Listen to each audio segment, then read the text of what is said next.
Hello my dear student, welcome to you my YouTube channel. आज हम आपके लिए जो वीडियो लेकर आए हैं, ये वीडियो आपकी half yearly exam 2021-22 class 11th subject अंग्रेजी।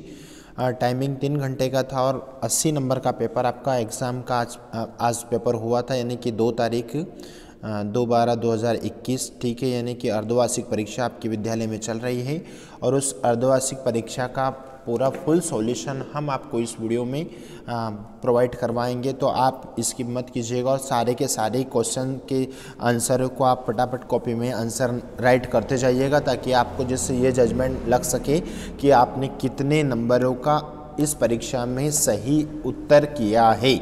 और ये बच्चों अपने लिए एक जनरली टेस्ट है और इस टेस्ट में प्रयास करें कि आप अच्छे नंबर प्राप्त करें, बट हमारा मेन टारगेट और मेन लक्ष्य होना चाहिए वार्षिक परीक्षा। ओके, तो चलो देख लेते हैं हम फर्स्ट अनसीन पैसेज। और हम बताते हैं कि हम ने इससे पहले कि उसमें एक मॉडल पेपर भी आपको कल डाला था। उस मॉडल पेपर में अंग्रेजी के मैक्सिमम क्वेश्चन के आंसर आपको उसमें देखने को मिल सकते हैं। ठीक है, और इसी के साथ साथ में आने वाले टाइमिंग में जितने भी सारे एग्ज़ाम्स होंगे, सभी एग्ज़ाम के सॉल्यूशन हम आपको हमारे यूट्यूब चैनल पर प्रोवाइड करवाएंगे। ठीक है, देख लेते हैं। पहला अनसीन पैसेज का प्रश्न आया था बच्चों। यहाँ पर पहला प्रश्न है, Neeraj Chopra one gold medal in. तो नीरज चोपड़ा ने जो गोल्ड मेडल प्राप्त किया था वो तो किस में प्राप्त किया? तो उसने भाला फेंक में, यानी कि हमारा सी ऑप्शन करेक्ट हो जाएगा, जावलिन, है ना। देखते हैं, who won the first gold medal in Olympics for India. तो सबसे पहले भारत के ओलंपिक में किसने गोल्ड मेडलिस्ट प्राप्त किया था? तो बच्चों यहाँ पर इसमें जैसे आप इसको पढ़ेंगे आपको आंसर समझ में आ जाएगा। ठीक है, यानी कि अभिनव बिंद्रा ने 2008 में यहाँ दे रखा है फर्स्ट ना। सबसे पहले किसने प्राप्त किया था? अभिनव बिंद्रा ने किया था, यानी कि बी ऑप्शन करेक्ट है। Neeraj Chopra was called in his village. भाई नीरज चोपड़ा को उसके गांव में किस नाम से पुकारा जाता है?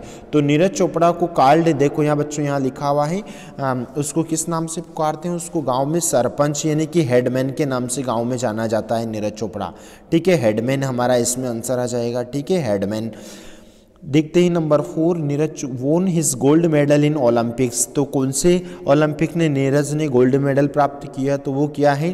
टोक्यो ओलंपिक में, यानी कि बी ऑप्शन करेक्ट हो जाएगा।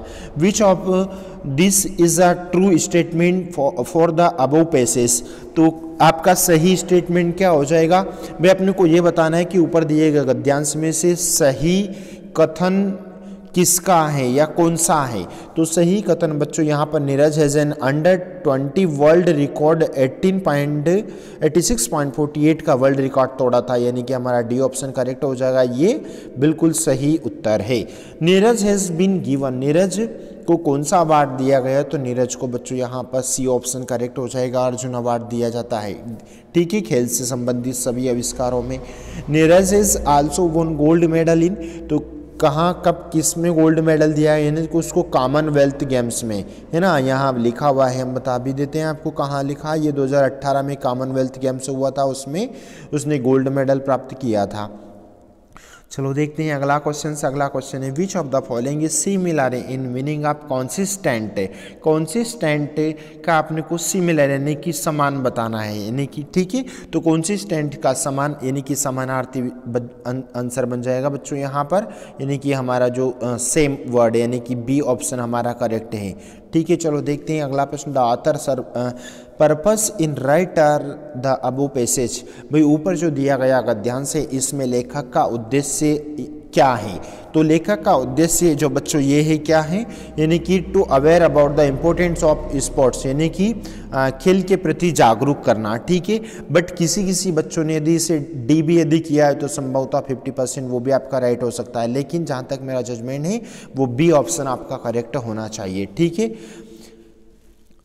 चलो देखते हैं अगला प्रश्न। अगला प्रश्न number 10, which of the following is the correct antonym of include, मतलब सम्मिलित करना। ठीक है, यानी कि इंक्लूड का एंटोनिम बन जाएगा एक्सक्लूड, यानी कि बी ऑप्शन करेक्ट है। फिर अपने को यहाँ पर टाइटल निकालना था बच्चों, तो हमने टाइटल का एक वीडियो बनाकर डाल रखा है। आपने यदि वो नहीं देखा तो वार्षिक परीक्षा के पहले उस वीडियो को जरूर देखें, और आप हमेशा उसी प्रकार से आपको क्वेश्चन सोल्व करना है। तो गुड कॉन्वर्सेशन हमारा बच्चों यहाँ पर गुड कन्वर्सेशन टाइटल हो जाएगा। और उसके बाद में अपने को पॉइंट में नोट्स बनाना था, पॉइंट में अपने को नोट्स बना कर देना था। 4 नंबर आपके पक्के हो जाएंगे। Number house hold goods design, यानी कि अपने को कौन सी भी वस्तु बेचने के लिए एक अपने पिताजी का, यदि आपके पिताजी का स्थानांतरण दूसरे शहर में हो जाता है तो आप घर की कुछ वस्तु यदि बेचना चाहते हैं, इस हेतु अपने को एक विज्ञापन तैयार करना था। तो refrigerator, cooler, fridge, TV, motorcycle, कुछ भी उसकी स्थिति के बारे में बताना था और न्यूज़पेपर में एक न्यूज़ लगवाना थी। इस हेतु ये विज्ञापन आया था। या फिर उसके ओआर में बम ब्लास्ट का, आप चाहें तो बम ब्लास्ट का भी पोस्टर यहाँ पर लिख सकते थे। चलो देखते हैं अगला प्रश्न। अगला प्रश्न यानी कि लाउड स्पीकर का प्रश्न है। आपको बच्चों हम ये भी बता देते हैं कि ये जो सारे के सारे प्रश्न हम मेरे मॉडल पेपर में आपको देखने को मिल जाएगा। मॉडल पेपर में मैंने लाउड स्पीकर का लेटर उठाया है, ठीक है। समर वोकेशन, उसके ओआर में समर वोकेशन आया था, यानी कि अधिक दिन की छुट्टी के लिए। तो यदि आपने ये वाले वीडियोस नहीं देखे तो ये लाउड स्पीकर का भी और समर वोकेशन के सारे वीडियो आपको हमारे चैनल पर मिल जाएंगे, आप वहाँ से ज़रूर देखें, ठीक है। उसके बाद में बच्चों यहाँ पर अपने को किसी आर्टिकल से लिखना था, तो बेनिफिट्स ऑफ मॉडर्न टेक्नोलॉजी, यानी कि आधुनिक तकनीकी के लाभ और फ़ायदे अपने को बताना था, ठीक है। तो आप यहाँ पर इसमें साइंस के पॉइंट के भी कुछ जोड़ सकते थे और उसमें आधुनिक टेक्नोलॉजी में वो भी आ जाता है। Harmful of effect of junk food, यानी कि जंक फूड से किस प्रकार का नुकसान है, इस हेतु अपने को यहाँ पर एक रिपोर्ट लिखना था। या फिर इम्पोर्टेंस ऑफ प्रोटेक्टिंग ट्रीज, ठीक है। चलो देखते हैं अगला प्रश्न। उसके ओआर में रोड एक्सीडेंट का प्रश्न आया था, ठीक है, यानी कि कौन सा भी एक एक्सीडेंट जो आप उसमें ये लाइंस बच्चों इंक्लूड करना थी रोड एक्सीडेंट के इसमें, ठीक है। तो वो अपने को लिखना था, ओआर में प्रश्न आया था। फिर देख लेते हैं फिल इन द ब्लैंक्स। हम आपको बताएंगे कि फिल इन द ब्लैंक्स में बच्चों मैंने जो पहला जो प्रश्न उठाया ये मेरे मॉडल पेपर में आपको देखने को मिलेगा, ठीक है। यही प्रश्न है जो उस मॉडल पेपर में हमने उठाए हैं। तो पहला प्रश्न आपको समझ में आया होगा कि ही इज़ MBA, यानी कि बच्चों इसमें एन आर्टिकल आएगा, ठीक है। आर्टिकल का ऑलरेडी हमारे आर्टिकल का भी हमने एक वीडियो बना रखा है, डाल रखा है, तो उसे आप देखें, ठीक है। आपको समझ में आएगा कि यहाँ पर ऐसा क्यों हो रहा है। फिर दूसरे ऑप्शन में क्या आ जाएगा, में आ जाएगा, बहुत ही फेमस और चर्चित उदाहरण है ये, में आ जाएगा। तीसरा देखते हैं, have you complaint against me, क्या आप मेरे विरुद्ध कुछ कोई शिकायत है, क्या आपको मेरे विरुद्ध कुछ शिकायत है, कोई शिकायत है। तो बच्चों यहाँ पर क्वेश्चन की यदि बात होती है तो हमेशा वहाँ पर एनी का प्रयोग होता है। या तो अफर्मेटिव स्टेटमेंट होना चाहिए, या फिर क्वेश्चन यदि है तो वहाँ पर हम नेगेटिव होना चाहिए, या फिर नेगेटिव होना चाहिए, या फिर क्वेश्चन होना चाहिए। दोनों कंडीशनों में एनी का प्रयोग होता है, ठीक है।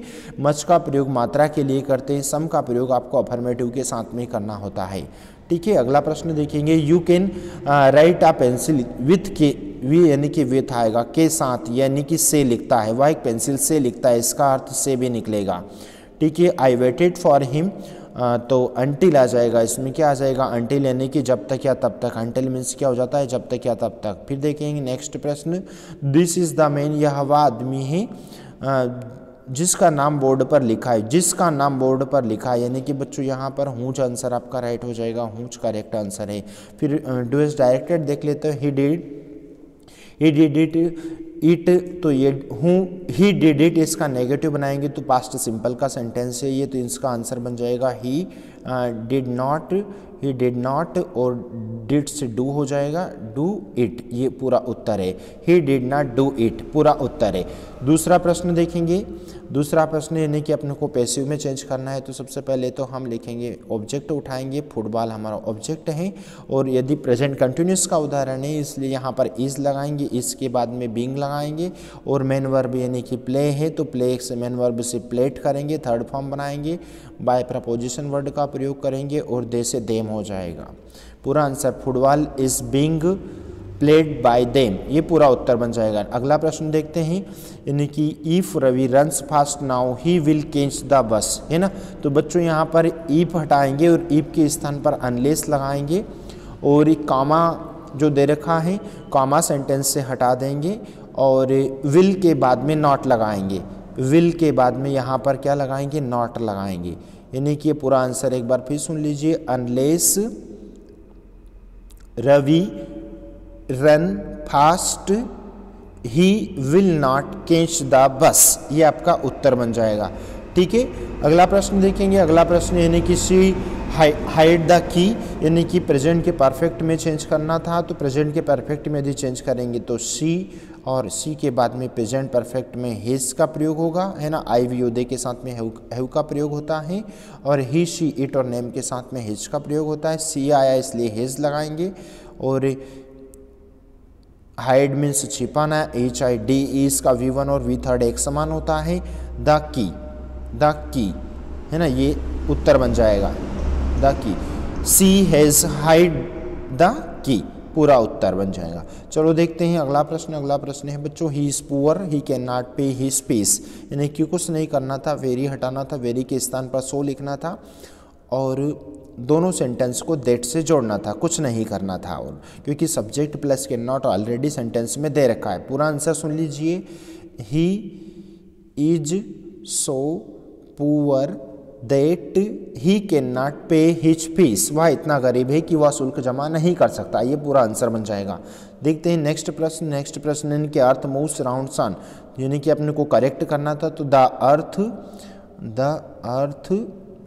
अर्थ moves round in the sun, round in the सन।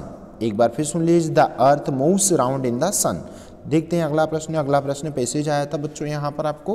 तो पहला प्रश्न, what was the name of the emperor, यानी कि शासक का नाम क्या था। तो शासक जो था ना, उस शासक का नाम था यहाँ पर था जंगजोंग, यानी कि बी ऑप्शन हमारा जंगजोंग आप शासक का नाम था, यानी कि बी ऑप्शन हमारा करेक्ट है। वेयर डिड दे गो, तो वो कहाँ गया था, तो वो गया था एक गुफा में गया था, यानी कि ए ऑप्शन हमारा करेक्ट हो जाएगा। केव मतलब मीन्स होता है गुफा। स्प्लेंडिड मीन्स का अपने को सिनोनिम्स यानी कि समानार्थी बताना है बच्चों।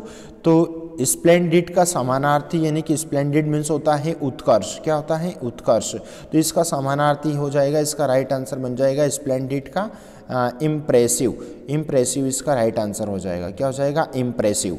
चलो देखते हैं अगला प्रश्न। हूँ दाऊजी वाजा, तो वो कौन था, तो ये था एक पेंटर था। कौन था, एक पेंटर, ऊपर की लाइन में दे रखा है आपके आंसर यहाँ पर, है ना। दाऊजी कौन था, एक पेंटर था, ये यहाँ दे रखा है, देखो पेंटर लिखा है ये, ठीक है। देखते हैं अगला प्रश्न। अगला प्रश्न यानी कि the above passage has been taken from the lesson, तो किससे लिया गया है, तो ये लिया गया है लैंडस्केप ऑफ द साउल से लिया गया, यानी कि सी ऑप्शन करेक्ट है। चलो देखते हैं नेक्स्ट। पोयम आया था बच्चों, आपको पोयम सॉल्व करके अपने को करना था कि what is described as sleek. Sleek मतलब होता है एकदम चीकना, स्लीक मतलब क्या होता है, चीकना होता है, ठीक है। तो स्लीक पोयम के अनुसार यानी कि स्लीक का अर्थ एकदम चीकना होता है, तो इसका आंसर अपने को बताना है, यानी कि इसका वर्णन ये तो गोल्डफिंच पक्षी से इसकी तुलना की गई है, यानी कि गोल्डफिंच इस ए ऑप्शन करेक्ट हो जाएगा। Who come to feed the young one, तो ये इसका दूसरा प्रश्न का भी ए गोल्डफिंच आपका करेक्ट हो जाएगा। Who gives shelter to the bird and her young ones, ठीक है। तो इसका जो उत्तर है उसका उत्तर ये लेबरनेम ट्री है ना, डी ऑप्शन हमारा करेक्ट है। फिर देखते हैं अपने को एक छोटा सा ये पैराग्राफ आया था, इस पैराग्राफ को अपन को आंसर सोल्व करना है। Who was sitting on the horse, भाई घोड़े पर कौन बैठा था, तो घोड़े पर जो बैठा था कौन बैठा था, तो यहाँ पर देखो, यहाँ पर दिया हुआ है उसने कि my cousin Mourad was sitting on a beautiful white horse, यानी कि जो राइटर है या जो स्पीकर है, वक्ता है, उसका कज़न बैठा हुआ था, है ना, बोलने, ठीक है, जिसने ये लेसन लिखा है उसका कज़न बैठा है, यानी कि ए ऑप्शन हमारा करेक्ट हो जाएगा। फिर देखते हैं बच्चों यहाँ पर from which lesson the extract has been taken, तो किससे लिया गया है, तो ये बच्चों ये the summer of the beautiful white horse, यानी कि सी ऑप्शन करेक्ट इससे लिया गया है ये। In which the language the Mourad speak, तो उसकी जो भाषा थी ना, उसकी भाषा थी ये आर्मेनियन, उसकी भाषा थी, सी ऑप्शन करेक्ट है। फिर उसके बाद में यहाँ पर क्वेश्चन आंसर थे, तो क्वेश्चन आंसर हमने मॉडल पेपर में भी इसमें से काफ़ी क्वेश्चन आंसर उठाए हैं, ठीक है। तो जैसे कि ये वाला प्रश्न है, ये मिल जाएंगे आपको, ये प्रश्न आपको वहाँ से मिल जाएगा, ठीक है। और यदि आप यदि वो नहीं देखा तो वहाँ से भी आप देख सकते हैं। इस प्रकार से ये सारे सॉल्यूशन हमने आपको बच्चों प्रोवाइड करवाए हैं। हम आशा और उम्मीद करते हैं कि आपको अच्छे नंबर प्राप्त किए होंगे, और यदि आपने अभी अच्छे नंबर नहीं प्राप्त किया है तो चिंतित ना हो, आप आने वाले टाइमिंग में अच्छा लक्ष्य रखें। उम्मीद करते हैं कि आप आने वाले पेपर में यानी कि वार्षिक परीक्षा में जो भी एग्ज़ाम होगी इस एग्ज़ाम में आप अच्छे नंबर प्राप्त करेंगे, ठीक है। और अगेन हम आपसे डियर स्टूडेंट कहना चाहेंगे कि आप नए हैं चैनल पर तो सब्सक्राइब कीजिएगा, बेल आइकन प्रेस कीजिएगा, ताकि आपको जितने भी सारे सब्जेक्ट के फुल नोटिफिकेशन आपको मिलते रहें। क्योंकि हमारा लक्ष्य अर्धवार्षिक परीक्षा नहीं होना चाहिए, हमारा लक्ष्य होना चाहिए आपकी मेन एग्ज़ाम के लिए हम अपने आप को इतना अच्छे से परफेक्ट कर लें कि हमें पीछे मुड़कर देखने की ज़रूरत ना लगे। इसी आशा उम्मीद के साथ में थैंक यू सो मच, अपना ध्यान रखें।